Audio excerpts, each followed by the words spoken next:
Ang kwentong ito ay hango sa totoong buhay. Mula ito sa isa nating kabayan na itago na lang natin sa pangalang Untoy. Walang eksaktong taon, probinsya ng Antique. Lahat kayong mga nandito, kailangang sumunod sa utos ng aming commander kung ayaw niyong samain. Kada buwan, mangungulekta kami ng buwis. Pasensyahan tayo sa hindi makakapagbigay. Alam nyo na ako nung mangyayari sa inyo. Wika ng isa sa mga tauhan na ang pangalan ay Dimas. Masyadong malaki ang hinihingi ninyo. Alam nyo namang kakarampot lang ang kinikita ng mga tao sa baryong ito ay babawasan nyo pa. Wika ni Mang Ernesto. Sino yung nagsalita? Tumayo ka. Ulitin mo ang sinabi mo. Magpakita ka sa akin. Akmang tatayo na sana ang matanda. Ngunit pinigilan ito ng isang binata na may bandanang nakapalupot sa leeg. Ako na po, Manong. Maupo po kayo. Ako! Ako yung nagsalita!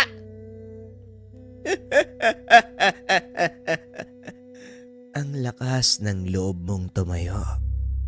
Nagsalita ka pa laban sa amin. Sino ang ipinagmamalaki mo?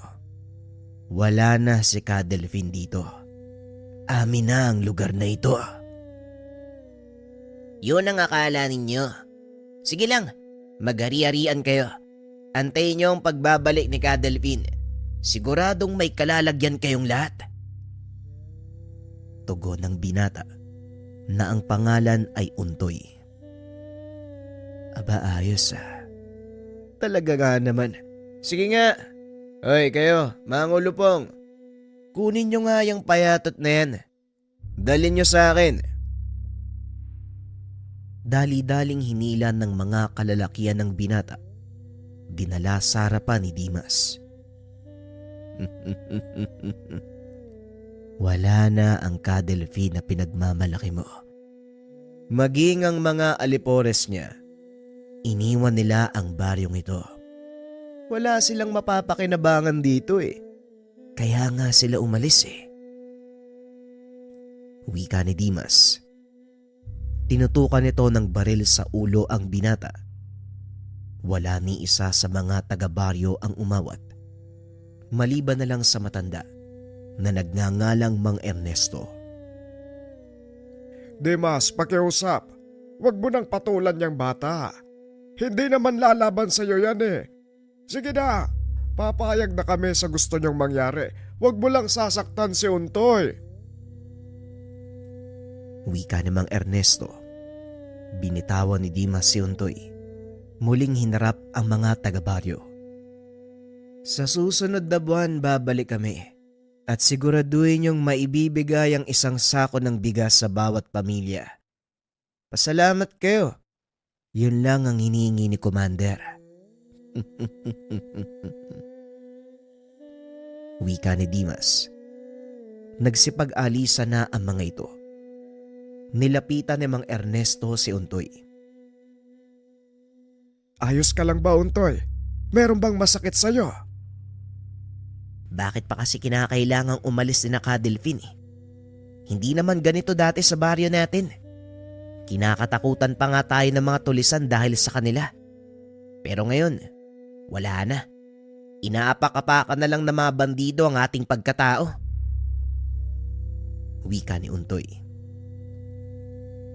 Kaunting pagpapaliwanag at pagbabalik tanaw upang lubos na maunawaan ang kwento. Sa bahaging ito, paslit pa lamang si Untoy. Nakatira si Untoy sa isang lugar na kung tawagin ay Baryo Sandoval. Mangilan-ngilan ang pamilyang nakatira dito. Tanging pangingisda at pagsasaka lang ang ikinabubuhay ng mga tao. Payapa ang lugar sa ilalim ng pamumuno ng Kapitan del Barrio na si Cadelfin.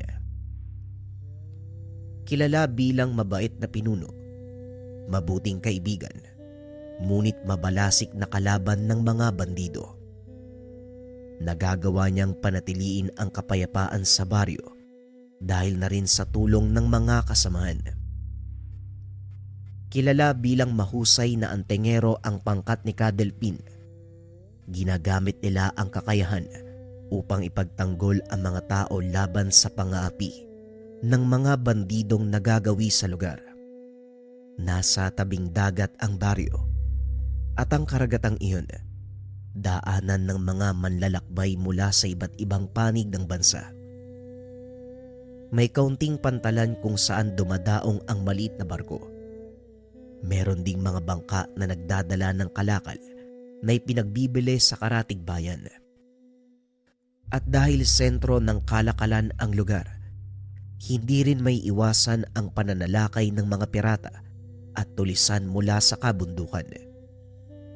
Ilang beses nang nalagay sa panganib ang baryo, ngunit dahil sa kakayahan ng pangkat ni Cadelpin, nagagawa itong pangalagaan. Maraming masasamang loob ang ibinitay ng pangkat sa mismong pantalan na sakop ng baryo bilang tanda na walang sino man ang maaaring lumapastangan sa kanilang katahimikan at kasarinlan. Minsan na rin silang pinasok ng mga militar dahil sa bintang na sila ay mga rebelde. Ngunit wala namang nakitang ebidensya ang pamahalaan, kaya naman hinayaan nila ang ganong patakaran ni Cadelpin sa kanyang baryo. Ngunit kasabay ng paggawa nito ng ingay sa kabayanan, lalong naging mainit ang pangalan ng Ginoo. Madalas silang nakakatanggap ng banta mula sa mataas na tao ng lipunan. At kung minsan, napapahamak pa ang mga mamamayan. Nang mga panahong nasa baryo pa si Cadelpin, nasa edad 8 taon lang itong si Untoy. Nasaksihan ng paslit ang kadakilaan ng pangkat ni Cadelpin, dahilan para tingalain siya ni Untoy. Idolo ni Untoy ang Ginoo. Tinularan ang lahat ng mabuting gawa. Palaging nakabuntot ang paslit kay Cadelpin, lalo na sa tuwing darating ito sa pantalan, kasama ang kanyang pangkat mula sa paglalayag. Ano, Untoy? Naging mabait na bata ka ba? Tanong ni Cadelpin. Ulilang lubos si Untoy dahil na din sa kagagawan ng mga masasamang loob. Napatay ang mga magulang nang minsang sumalakay ang pangkat ng mga pirata mula sa karatig pulo. Ito ang kwentong kinamulatan ni Untoy. Ngunit lingid sa kaalaman ng paslit na may mas malalim pang dahilan ang nangyari sa kanyang mga magulang. Simula noon, kinupkup na ni Mang Ernesto ang paslit. Nagmamay-ari ng munting bahay inuman sa pantalan ng matanda. Dahilan kung bakit napalapit si Untoy kay Cadelpin. Oo naman, Cadelpin. Ano, ibibigay mo na sa akin yung sarili kong agimat? Sige na, oo. Para makasama na ako sa inyo. Kaya ko naman eh. At saka, malakas naman ang pangangatawan ko eh. Tugon ni Untoy. Talaga nga ba? Kaso lang, hindi kami nangangailangan ng tagahugas ng pinggan. Hindi ka rin naman marunong magluto. O paano yan? Anong gagawin mo kapag maglalayag kami? Kaya ko naman makipagbakbakan. Marunong na kaya ako makipagsuntukan. Sinuntok ko nga yung isang araw yung kaklase ko si Ben. Makulit kasi yung baboy na yun. Laging inaagaw yung baon ko. Ganun ba? Pero alam mo, Untoy, hindi maganda ang pananakit ng kapwa ha. Masama yon. Dadami lang ang kaaway mo. Kasi, kasalanan po nila, Cadelpin. Wala naman po akong ginagawang masama. Saka diba sabi nyo, kapag may inaapi, dapat pinagtatanggol. Yan lang naman ang ginawa ko ah. Gusto ko maging kagaya nyo. Ang mabuti pa, maglaro ka sa labas. Huwag mo nang istorbohin si Cadelpin dahil pagod yan sa biyahe. Wika namang Ernesto. Dali-dali namang lumabas si Untoy upang makipaglaro sa mga bata. Masyadong mataas ang tingin sa'yo ni Untoy. Naiimpluwensya na siya ng ginagawa mo, Delphin. Yun na nga po ang ayaw ko mangyari. Malaki ang paganga sa akin ng bata. Baka sa uli, maging basagulero din siya kagaya ko. Pero malakas ang pananalig ko sa kanya. Alam kong sa paggabay ninyo, lalaking mabuting tao si Untoy. Sayang lang at naulila ng maaga ang batang yan. Salot talaga mga bandido. Mabuti na lang at nandyan kayo ng pangkat mo. Hanggat maaari, gusto ko din umiwas sa karahasan, Manong. Pero kung hihinto kami, sino magtatanggol sa baryo? Lalo lang dadami ang magiging biktima ng karahasan. Ito lang ang tanging alam kong paraan para pigilan sila. At isa pa, para saan ang mga kakayahan namin ng pangkat ko kung hindi namin gagamitin?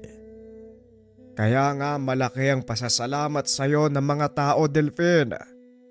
Pero hindi mo naman maaaring itaya ang buhay mo para sa kanila.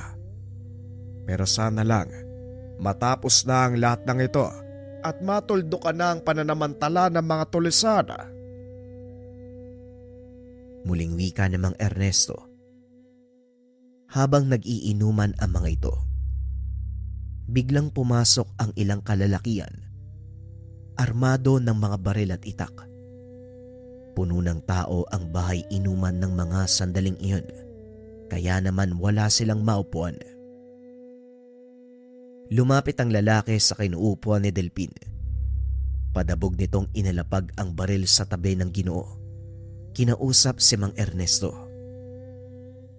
Ibigay mo sa amin ang pinakamasarap mong alak. Bilisan mo, nauuaw na ang mga kasama ko. Wika ng lalaki habang tinitignan si Delphin. Pasensya ka na ha, pero mukhang naubusan ako ng alak na sinasabi mo. Tugon ni Mang Ernesto. Biglang hinila ng lalaki ang damit ng matanda, dahilan para mabasag ang ilang bote ng alak na hawak nito. Kaibigan, hindi naman kailangang maging marahas. Eto, kung gusto mo, pagsaluan na lang natin ang natitirang bote ng alak. Pagsaluan? Anong tingin mo sa mga kasama ko? Sisiw? Kakarampot lang kung uminom? Tugon ng lalaki. Kinuha nito ang bote sa kamay ni Delphin. Laking gulat ni Mang Ernesto nang biglang ibuhos ng lalaki sa ulo ng Ginoo ang laman ng bote. Matapos ay hinampas niya ito sa sahig, dahilan para magkalat ang bubog.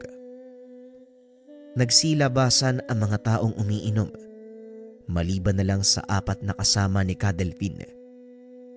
Nanatiling nakaupo ang mga ito habang inaantay ang susunod na gagawin ng kanilang pinuno. Ay nako, sayang naman ang masarap na alak na yan. Natapon lang. Manong, pwede bang pakiabot mo sa akin yung basahan? At sa kawalis, maglilinis na lang ho ako. Wika ni Delphin. Winalis nito ang mga kalat na bubog sa sahig. Dinampot ang mga natapong pagkain. Sa hindi inaasahang pagkakataon, tinadyakan nito ng lalaki. Yan ang nababagay sa isang katulad mo. Wala ka namang palang binatba.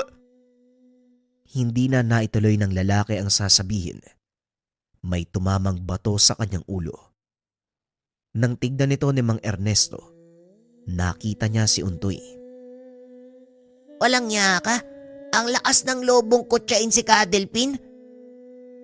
Wika nito. Sinubukan pang awatin ni Mang Ernesto.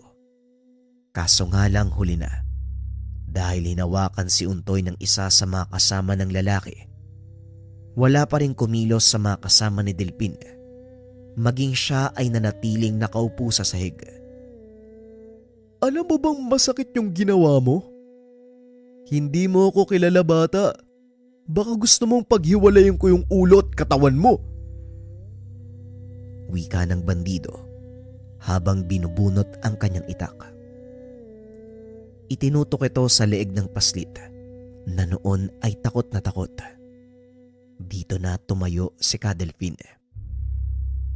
Bitawan mo ang bata at hindi ko na uulitin ang sinabi ko. Nilingon ito ng bandido. Hinagi si Untoy papunta sa sulok.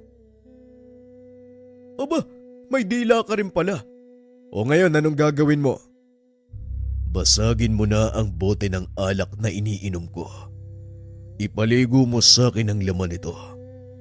Hahayaan ko yun. Pero sa oras na saktan mo ang kaibigan ko, pasensyahan tayo. Wika ni Ka Delfin. Laking gulat ng bandido. Isa-isang nagbagsakan ang mga kasama nito. Ano ginawa mo? Paano? Kung ako sa'yo, huwag mo nang alamin dahil hindi na kailangan. Umalis ka sa lugar na ito kung ayaw mong sumunod sa kanila sa kabilang buhay. Nakaramdam ng matinding takot ang bandido. Napatras ito. Natalisod sa paa ng kanyang walang buhay na kasama. Dali-daling tumakbo palabas ng bahay inuman at sumigaw. Nako, Ka Delpin. Hayaan ba natin makaligtas sa isang yon? Tanong ni Nato, isa sa mga kasama ni Ka Delfin. Hayaan mo na siya, Nato. Wala na ring magagawa ang taong yun. Pwera na lang kung babalik siya ng may mga kasama. Tila nagdilang anghel ang Ginoo. Dahil paglabas nila sa bahay inuman, nakasalubong ng mga ito ang malaking pangkat ng mga bandido. Kasama nila ang lalaki na nakainkwentro ni Ka Delfin. Naku, Ka Delpin, mukhang nagdilang anghel na naman kayo. Bumalik nga ang mga lintik, kasama pa ang mga alipuris. Kaya nga Nato minsan gusto ko na lang ipatanggal tong dila ko. O ikaw, hindi ka ba nadadala? Hindi pa ba sapat ang mga nakita mo sa mga kasama mo? Malakas ang lobo kanina dahil nasa loob tayo ng isang silid. Wala akong ibang kakampi. Pero ngayon, sige ilabas mo yung angas mo. Napailing si Ka Delfin dahil napaghahalataang bago lang ang mga ito sa lugar. Ay, naku naman talaga. Nagkamali ka ng pinasok na baryo. Huwag mo sabihin hindi kita binalaan. Wika ni Ka Delfin. Biglang nagsipagsugod ang mga bandido. Ngunit hindi pa man nakakalapit ang mga ito. Bumagsak na ang ilan sa kanila. Hindi malaman ng mga kalaban kung saan nanggagaling ang puwersang nagpapabagsak sa kanyang mga kasama. Nang tignan nito ang mga mata ni Ka Delfin, bigla siyang nakaramdam ng matinding takot na tila ba nakakita ng demonyo. Sinabi ko na to kanina, pero uulitin ko. Umalis na kayo sa baryong ito. Muling wika ni Ka Delfin. Sa hindi malamang dahilan, biglang tumakbo ang napakaraming kalalakian. Partida pa sa kanila. Walang hawak na sandata si Ka Delfin ng mga oras na yun, kung hindi ang kanyang bandana. Matapos maitaboy ang mga bandido, binalikan niya si Untoy na noon ay kakabalik pa lamang ng malay. Ano pong nangyari? Nanalo po ba si Ka Delpin? Oo, Untoy. Nanalo si Ka Delpin pero wag ka munang tumayo. Baka may bali ka. Undoy, ayos ka lang ba? Kumusta ang pakiramdam mo? May masakit ba sa'yo? Wala naman po, Ka Delpin. Pero sayang, hindi ko nakita kung paano mo sila ginulpi. Wala namang nangyaring labanan, Undoy. Ginamit ko lang sa kanila yung titig ko. Ayun nagsipagtakbuhan. Ayos ba? Wika ni Ka Delfin. Kakaiba ang taglay na kapangyarihan ng Ginoo. Sinasabing ang titig nito ay kayang magpatakbo kahit pa ng galit na toro. Hindi pa lubos na nauunawaan ni Untoy ang mga bagay-bagay. Ngunit masaya siya. Nandyan si Kadelpin upang ipagtanggol sila. Lingid sa kalaman ng paslit na yun na ang huling pagkikita nila ng Ginoo. Kinabukasan, pagdating ni Untoy sa pantalan, nagkakarga ng mga kagamitan sa kanilang bangka ang mga kasama ni Kadelpin. Aalis na po kayo kaagad? Ang bilis naman. Baka pwede niyo akong isama. Sige na oo. Naku Untoy, hindi pa namin kailangan ng kasama kaya pasensya ka na ha. Kumpleto pa kami ngayon eh. Tugon ni Kadelpin. Ang sabihin mo, ayaw mo akong kasama dahil payatot ako at hindi ako marunong makipaglaban. Yun lang yun. Huwag ka na magpalusot. Hindi ganun Untoy. Ang totoo, hanga nga ako sa iyo eh. Sobrang tapang mo. Biruin mo, binato mo yung ulo ng bandido. Mas malaki sa iyo yun ah. Wika ni Kadelpin. Pilit nitong inaalo ang binata dahil alam niyang sasama ang loob nito. Sa oras na malamang maaari silang matagalan bago makabalik o maaaring hindi na. Sige na, Kadelpin. Isama niyo na ako. O sige, ganito na lang. Iiwan ko sa iyo ang bandana ko. Ingatan mo yan ha. Dahil yan lang ang kaisa-isa kong kayamanan. Sa oras na bumalik ako, doon mo ibigay uli sa akin. Ano, ayos ba? Pero bakit mo binibigay sa akin tong bandana mo? Pwede mo naman pong itago yan dun sa kwarto ng bangka mo ah. Sa'yo ko iahabilin. Dahil alam ko na kaya mong ingatan ng kaisa-isang kayamanan ko. Sige na Untoy, hanggang sa muling pagkikita, ingatan mo ang sarili mo. Ito ang mga huling kataga na narinig ni Untoy mula kay Kadelpin. Simula noon ay hindi na bumalik ang Ginoo. Balik tayo sa kasalukuyan. Alam kong hanggang ngayon, umaasa ka pa rin na babalik si Kadelpin at ayokong kunin sa iyo ang pag-asa Untoy. Pero harapin mo ang katotohanan. 20 taon na ang nakakalipas. Alam ko po Manong, pero umaasa pa rin ako na babalik si Kadelpin, gaya ng pinangako niya sa akin. Pangahawakan ko ang pangakong yon dahil kilala ko siya at alam kong tutuparin niya. Ay nako Untoy, o siya. Mauna na ako sa pantalan. Sumunod ka na lang ha, magdidilim na. Siguradong maraming tao ngayon sa bahay inuman. Wika namang Ernesto.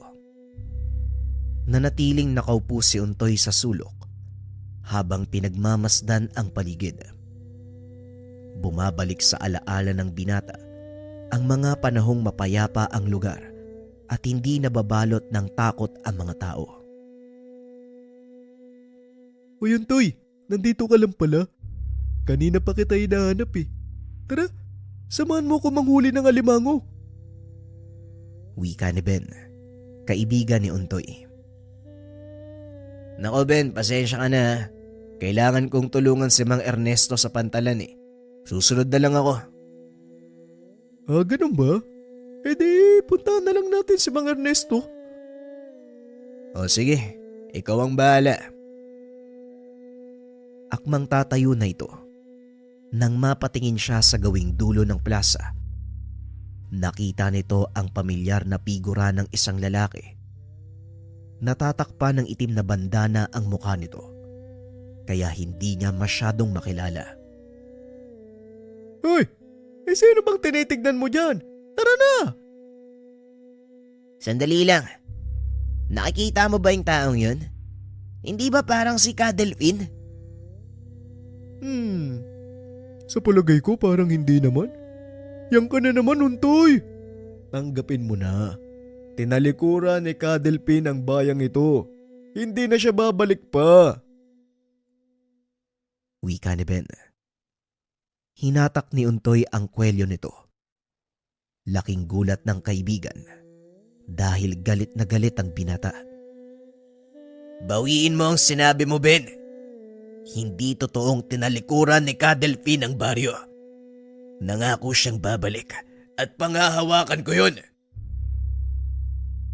Tugon ni Untoy. Pinagtitinginan na ito ng mga taong naroon. Kilala nila si Untoy. Alam ng mga ito na sa oras na kontrahin ang sinabi ng binata, siguradong magkakagulo sa lugar. Sa kabila ng pagiging patpati ni Untoy, mahusay ito sa pakikipaglaban dahil na rin sa impluwensya ni Ka Delphine sa kanya. Nagpursige ang binatang matutong humawak ng sandata sa sariling paraan. O siya, pasensya na, Untoy. Hindi ko na ulitin. Binabawi ko na ang sinabi ko. Wika ni Ben. Binitawan ni Untoy ang kwelyo nito at nagpatuloy sa paglalakad. Lalapitan sana nito ang lalaki.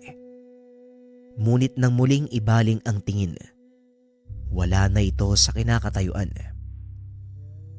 Napakaraming tao sa bahay inuman ni Mang Ernesto ng mga oras na yun. Karamihan sa mga ito, dayo mula sa ibang pulo. Mga manlalakbay, mga nangangalakal, at ang ilan sa mga ito ay parokyano ng matanda, kakilala na ni Ernesto. Isa sa kanila ang lalaking nagngangalang Ismael.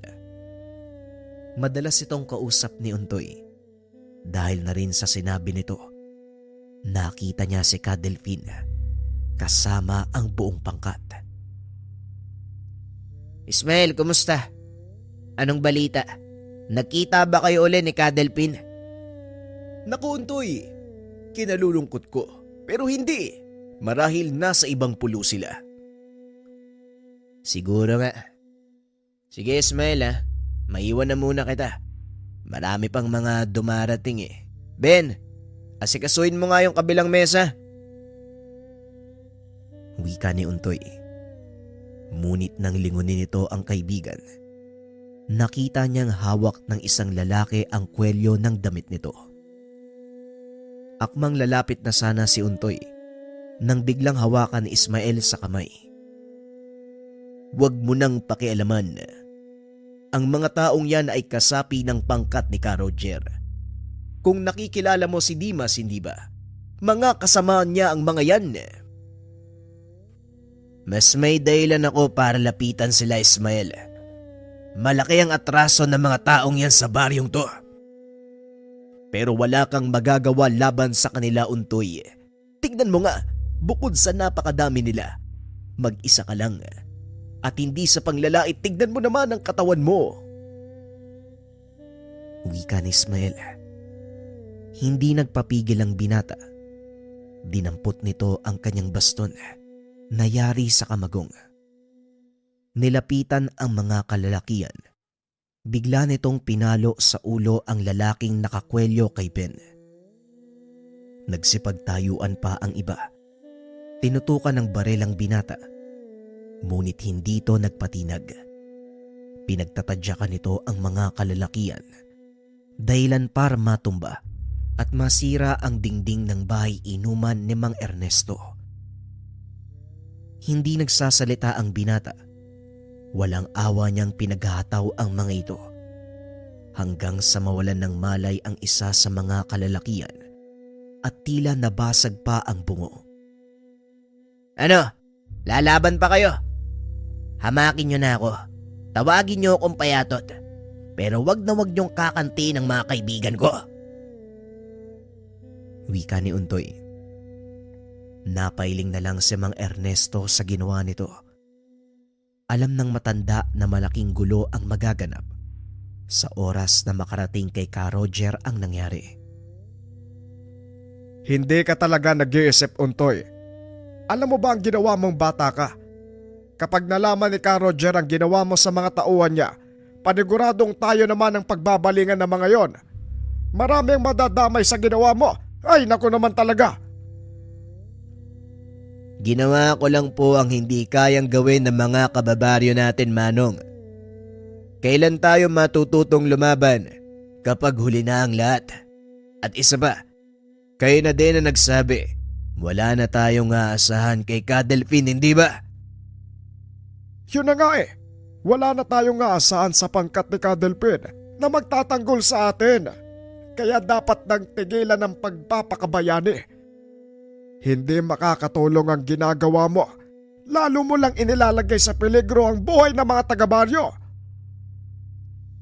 Pasensya na ho, Manong. Pero hindi po ako mangmang at mananatiling tahimik sa isang sulok habang nakikitang inaapi ang ating mga kababaryo. Kung hindi na babalik si Kadelphin, siguro panahon na para may humalili sa kanya. Hindi mo lamang sinasabi mo, Untoy. Kaya pakiusap lang itigil mo na ito bago pa manganib ang buhay ng mga tao dahil sa kagagawan mo. Hindi, Manong. Pasensya na. Pero sa pagkakataong ito, ako naman ang pakinggan nyo. Tugon ng binata sabay labas ng lugar. Kinabukasan, maagang nagpunta sa taniman si Untoy para mag-ani ng mga gulay na dadalhin sa pantalan. Ito ang araw ng pangolekta ng buwis ng pangkat nila Dimas. Kaya lahat ng mga taga-baryo nagkukumahog na maipon ang kanilang mga produkto. Habang namimitas, natanaw ng binata ang malaking pangkat ng mga bandido. Lahat sila ay pababa ng kabuntukan. Naku, nandito na yung mga buhaya. Wika ni Ben. Nagulat ang binata dahil bigla itong sumulpot. Pambira ka naman, Ben. Bakit ba ang hilig mong sumusulpot na lang bigla? Ang laki ng katawan mo pero hindi kita nararamdaman. Pasensya ka na. Abala ka sa panunod kaya hindi mo ko napansin eh. Pero mukhang ang dami nila. Ang dami nila, Untoy, oh. Nakikita ko madami sila. Mukhang alam ko ang pakay nila, Ben. Bilisan mo. Tulungan mo akong buhatin ang mga naani kong gulay. Wika ni Untoy. Dali-daling bumaba ang dalawa sa baryo. Nagpunta ang mga ito sa pantalan. Naroon ang pangkat ni Dimas. Nagtipo na rin ang mga tao. Nakita ng binata ang isang lalaking may mahabang balbas. Nakatayo lang ito sa likod ni Dimas habang pinagmamasdan ang paligid. Bago namin kunin ang iyong mga buwis, may isang katanungan ako.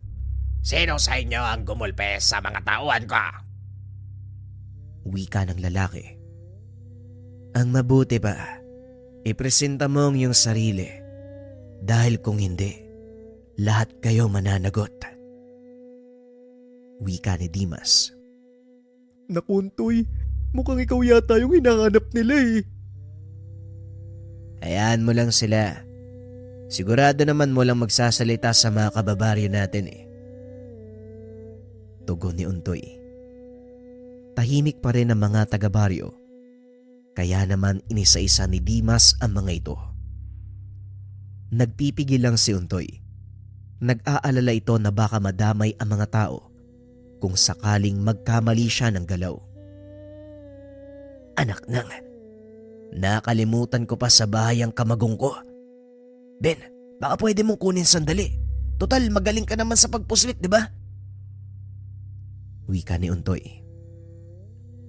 Marahang naglakad si Ben, papasok sa bahay inuman ni Mang Ernesto. Kinuha ang pamalo ni Untoy. Pasimpleng naglakad pabalik nang biglang magsalita ang isa sa mga bandido. Itinuro nito si Untoy. Nabaling naman ang tingin ni Dimas sa binata. Ikaw? Anak nang, yung itsura mo, bakit ba ang sakit mo sa lalamunan? Ka Roger, ako nang bahala sa isang to. Wika ni Dimas.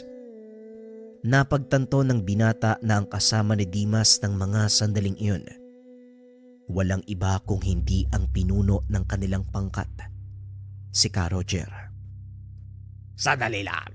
Sinasabi mo bang ginulpi kayo ng patpating bata dito? Di mas tumabi ka sa daranan ko. Binata, maaari mo bang sabihin sa akin ang pangalan mo? Wika ni Ka Roger habang naglalakad papalapit kay Untoy. Hindi na mahalaga ang pangalan ko. Total, hindi mo naman matatandaan yun. Umalis na kayo sa baryo. Tugon ni Untoy. Yan ang gusto ko. Matapang. Kung ikaw man ang gumulpe sa mga tauhan ko at pumatay sa isa sa kanila, pinanga mo ko. Pero hindi ako naniniwala. Gusto ko makita ng sarili ko mga mata kung paano mong ginawa. Malay mo, manalo ka. At kapag nanalo ko, anong gagawin nyo? Ikaw, ano bang gusto mong mangyari o premyo? Lubayan nyo ang baryong ito sa oras na matalo ko ang tauhan mo. Alis kayo sa lugar na ito at hindi na makakabalik pa. Nanlaki ang mga mata ni Mang Ernesto nang marinig ang sinabi ni Untoy. Ngunit hindi niya ito magawang pigilan. Sa tuwing magtatangka siyang kumilos, tinututukan ng baril ng mga bandido. Alam mo iyo, ang pantalang ito ay napakayabong. Lalong-lalo na pagdating sa ekonomiya. Sentro ito ng kalakalan. Medyo mahirap ang hinihiling mo. Kaya tataasan ko ang pusta. Sa oras na manalo ka, ibibigay ko sa iyo ang barko ngayon. At syempre, tutupad ako sa pangako. Aalis kami ng mga tauhan ko at hindi na muling babalik. Pero sa oras na matalo ka, habang buhay kang magsisilbi sa akin bilang taga-kuskos ng sahig sa aking sasakyang pandagat. Wika ni Ka Roger. Tumawa ito ng malakas. Ngunit kagad ding natigilan. Hindi nito inaasahang kakagatin ng binata ang kanyang hamon. Ilabas mo ang pinakamagaling sa mga tauhan mo, kahit gaano pa sila karami. Wika ni Untoy. Natigilan ang lahat dahil sa sinabi nito. Aba, matapang ka. Baka puro yabang lang yan iyo. Buhay ang nakasalalay dito at hindi lang ikaw, kundi pati ang mga kababaryo mo. Ganito ang magiging patakaran ng laban.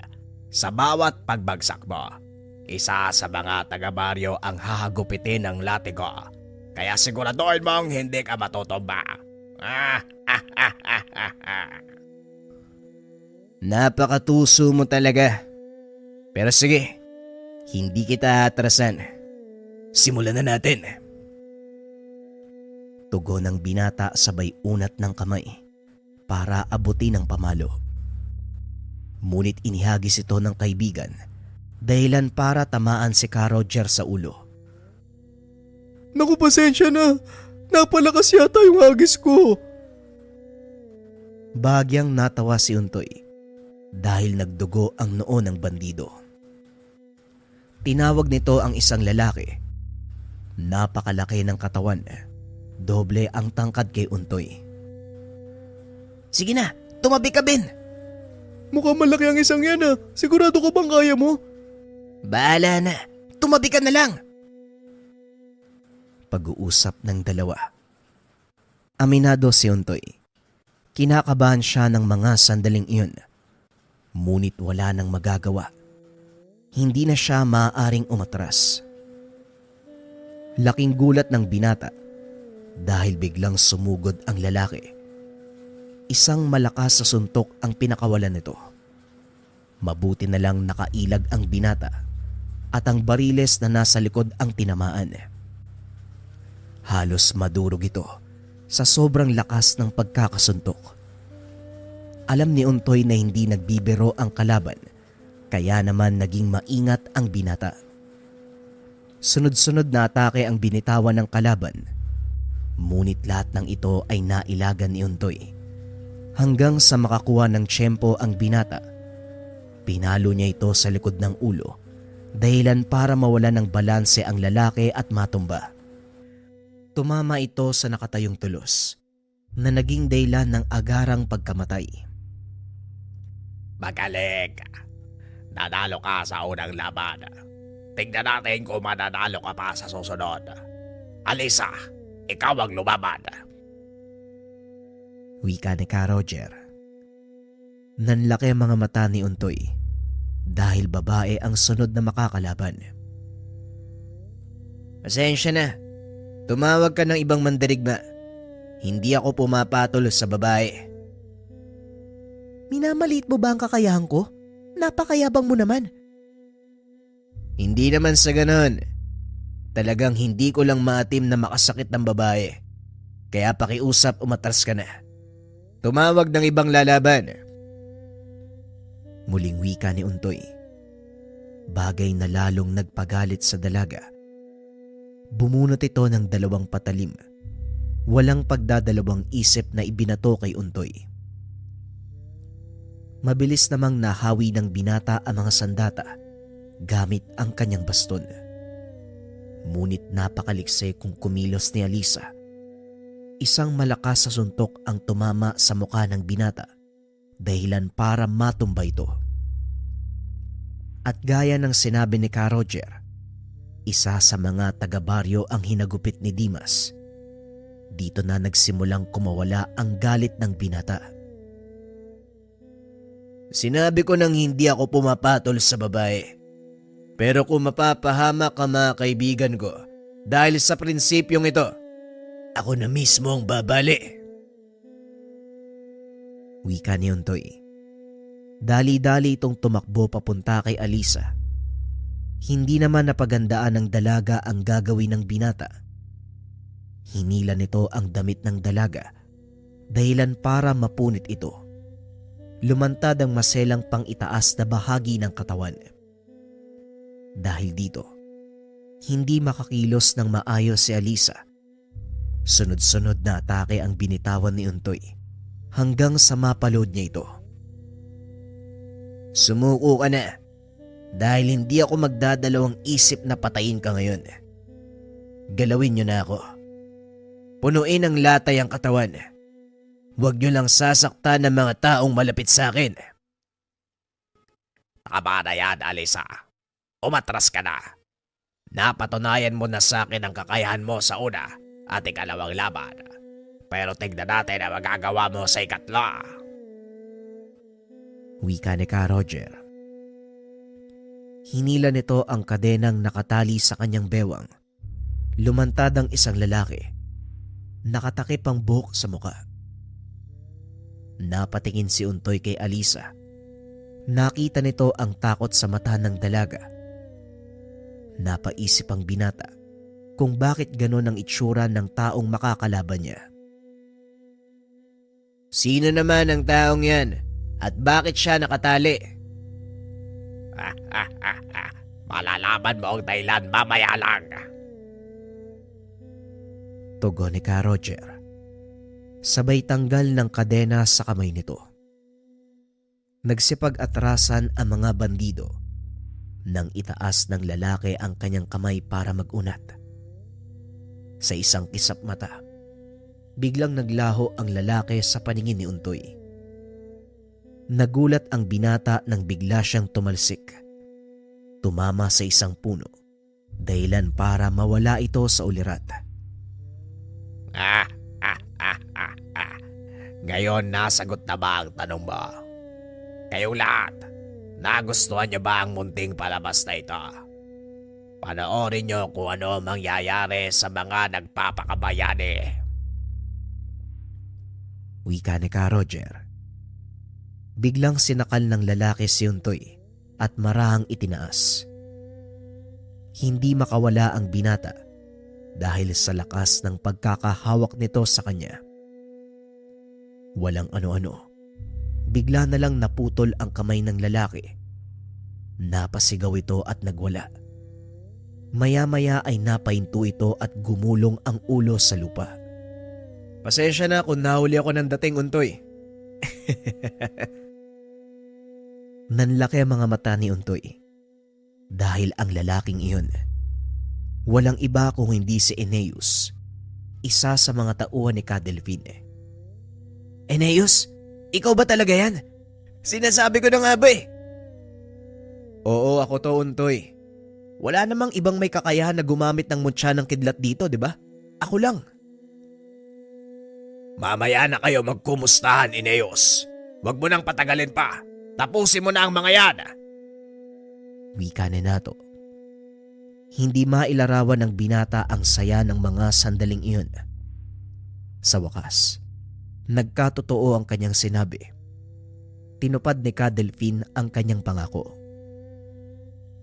Naghiyawan pa ang mga tao, lalo pa nang makita ang pamilyar na figura ng isang lalaki. Isinisigaw ng mga ito ang kanyang pangalan. Cadelphine, paano ito nangyari? Hindi maaari. Patay ka na. Pinatay kita. Wika ni Ka Roger. Masyadong matigas ang ulo mo, Ka Roger. Walang demonyong basta-basta na lang namamatay. Wika ni Cadelphine. Naglabasa na din ang dalawa pa sa mga tauhan nito. Pinagsusugod ng mga bandido. Nakatitig lang si Untoy sa Ginoo habang nakikipagbuno ito kay Ka Roger.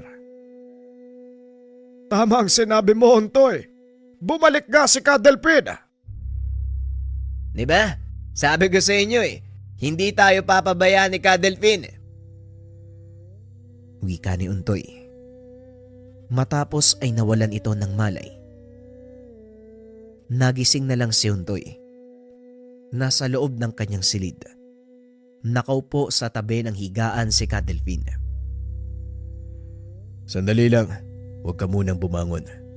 Nabalian ka ng tadyang, kaya medyo masakit yan. Pero pinahanga mo ko, Untoy. Sinabi sa akin ng mga taga-baryo ang ginawa mong pagtatanggol sa kanila. Wala ho yun. Ginawa ko lang po ang dapat. Gaya ho ng mga tinuro mo sa akin. Pero teka, anong nangyari kay Ka Roger? Hinatulan na ng kamatayan si Ka Roger, pati na rin ang mga tauhan niya. Ang ilang sumuko, nakakulong sa bodega sa Pantalan. May kasama silang dalaga, di ba? Alisa yata ang pangalan nun. Sino dun? Yung kamuntikan mong hubaran ng pangitaas. Oo, kasama siya sa mga sumuko. Teka, bakit mo na itanong? Wala naman ho. Nakakapanghinayang lang yung husay niya sa laban. Ginamit niya sa maling pamamaraan Pero maiba ako. Bakit ngayon lang ho kayo bumalik? Mahabang kwento, Untoy. Magpagaling ka. Doon ko ipapaliwanag ang lahat habang nasa daan tayo. Nanlaki ang mga mata ng binata nang marinig ang sinabi ni Cadelphine. Ibig sabihin, kasama na ako sa grupo niyo. Aba syempre naman, matagal ka ng kasapi ng pangkat ko. Nakalimutan mo ba yung bandanang ibinigay ko sa'yo? At yung malaking galyon, nakikita mo ba, Untoy? Tignan mo ang kanyang watawat. Hindi ba kakulay ng bandana mo? Wika ni Cadelphine habang nakaturo sa bintana. Tanaw mula doon ang pantalan at ang galyon na sinasabi ni Cadelphine. Pero bakit kulay puti ang watawat mo? Ang ibang manglalakbay, kung hindi pula, itim. Ibang klase ka talaga, Cadelphine. Ang puti ay sumisimbolo ng kalinisan at kapayapaan. Hindi naman kami naglalayag para maghanap ng gulo. Simbolo lang ang watawat na yan. Palatandaan ng ating samahan na ang tanging hangad, kalayaan at kapayapaan. Tugon ni Cadelphine. Ilang linggo ang nakalipas. Tuluyang gumaling ang pinsala ni Untoy.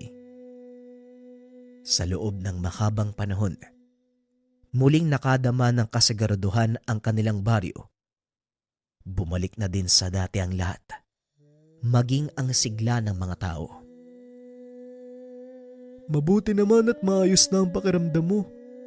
Saan mo balak magpunta ngayon, Untoy? Tanong ni Ben. Gusto kong puntahan yung mga nakakulong na bandido. May nais lang akong kausapin. Wika ni Untoy. Pinuntahan ng binata ang bodegang pinagkulungan sa mga nahuling bandido.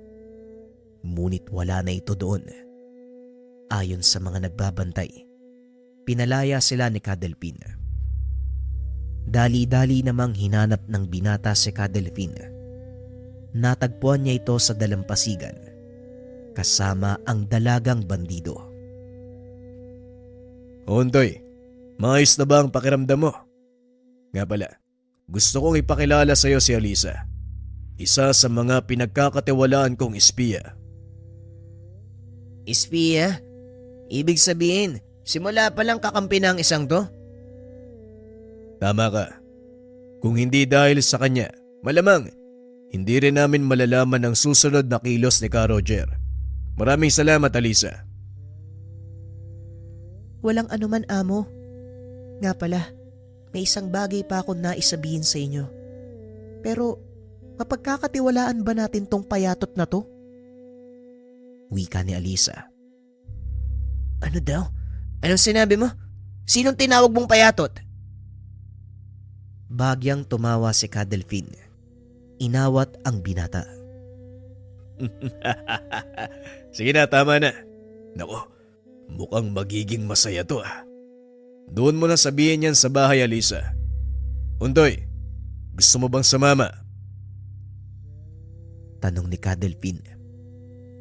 Kagad namang sumunod ang binata. Pagdating sa tahanan, nakita ni Untoy si Eneus, pati na rin si Nato. Oh! Nandito na pala ang bayani ng baryo. Pagpupugay sa bayani. Wika ni Eneus. Sabay buhos ng tubig sa ulo ng binata. Anak ng Eneus naman. Kahit kailan talaga, hindi ka na nagbago. Reklamo ni Untoy. Magaling ang ginawa mo. Pinahanga mo ko, Untoy. O siya, tama na ang kalokohan nyo. Magsipaso kayo. May pag-uusapan tayong seryoso. Wika ni Cadelpin. Nang maisara ang pintuan ng tahanan, nagsimula nang magsalaysay si Alisa. Mapanganib si Ka Roger. Hindi basta-basta ang puwersa niya. Sa hula ko, 1,000 ang taong nasa ilalim ng kanyang pamumuno. Ang nakita niyong puwersa, wala pa yun sa kalingkingan ng kabuuan ng armada. Napatay na natin si Ka Roger eh. Ano pang dapat katakutan? Tanong ni Eneus. Tama ka, Manong Eneus. Napatay nga natin si Ka Roger. Ngunit buhay pa ang kapatid niya, si Commander Isigani. Siya ang namumuno sa kabuuan ng armada sa ngayon at paniguradong nakarating na sa kanya na namatay na ang kapatid niya. Siya ang dapat nating pagandaan. Nakita mo na ba ang Commander Isigani na ito? Minsan, amo, isang beses ko lang nakita si Commander Isigani. Masasabi kong sagad sa buto ang kasamaan ng taong yun. Maliban sa napakalaking puwersa sa ilalim ng kanyang pamumuno, may kaalaman din siya sa pambabarang. Kung naaalala niyong lalaking nakalaban ni Untoy, isa yon sa mga gawa ni Commander. Narinig niyo ang sinabi ni Alisa. Siguro naman, hindi pa pumupurol ang mga kakayahan niyo pagdating sa lihim na karunungan. Eneus, kumusta ang lagay ng mutya ng kidlat mo? Maayos naman po, amo. Tugon ni Eneus habang pinapakislap ang kidlat sa kanyang patalim. Mahusay. Ikaw naman, Nato. Kumusta ang dulugdog na nasa pangalaga mo? Walang pinagbago, amo. Lalo pa itong lumakas. Tugon ni Nato. Inaantay ni Untoy na tawagin ni Cadelpin ang pangalan niya bilang isa sa mga kasapi. Ngunit nanlumo ito nang magsalita ang pinuno. Nakakalungkot lang dahil hindi na natin kasama si Franco. Ito ang dahilan kung bakit kailangan ko ang presensya mo, Untoy. Eto, tanggapin mo ang mutya ng San Telmo ni Manong Franco mo. Saka huli-huli ang hininga ng taong yon. Hiniling niya sa akin na ipamana sa iyo ang kanyang mutya. Wika ni Cadelpin. Nabalot ng kalungkutan ang silid nang mabanggit ang tungkol kay Franco. Isa ito sa pinakamalapit kay Untoy. Ipinangako nito sa binata na sa oras na bumalik siya, ituturo niya kay Untoy ang tamang paggamit ng bastong kamagong. Si Manong Franco ang nagbigay sa akin ng baston. Utang ko rin sa kanya ang lahat ng nalalaman ko sa pakikipaglaban. Silang dalawa ni Cadelpin ang nagturo sa akin kung paanong ipagtanggol ang sarili ko. Pangako, Cadelpin, gagamitin ko sa kabutihan ng mutyang ito. Tugon ni Untoy. Humiling ng panandali ang katahimikan ng binata para makapag-alay ng panalangin sa nalagas na kasama. Matapos nun, ipinagpatuloy na ang pag-uusap. Hindi biro ang puwersang kakarapin natin. Kulang na kulang tayo kung bilang ang pag-uusapan. Kaya ang pinakamabisang paraan na nakikita ko sa ngayon, hanapin ang kanilang lungga at bulabugin sila. Mapanganib ang iniisip mo, Amo, pero mukhang magiging epektibo. Kailangan lang natin ng taong nakakaalam ng kanilang kinaroroonan. Wika ni Eneus. Hindi ba espiya si Alisa? Wika ni Untoy. Napatingin ang lahat sa kanya dahil hindi nila akalain may isip ng binata ang tungkol sa bagay na yon. Tama ka. Pwede kong pasukin ang kanilang kuta nang hindi ako pinag-iinalaan. Magandang ideya. Untoy, bakit hindi mo samahan si Alisa? Total ikaw naman ang nakaisip nito at ito ang pinakauna mong misyon. Nanlaki ang mga mata ng binata. Hindi nito akalaing sasabihin nito ni Cadelpin. Teka muna, Cadelpin. Bakit naman ako? Parang ayaw yata, Amo eh. Ako na lang po mag-isa yung lalakad. Duwag naman pala to eh.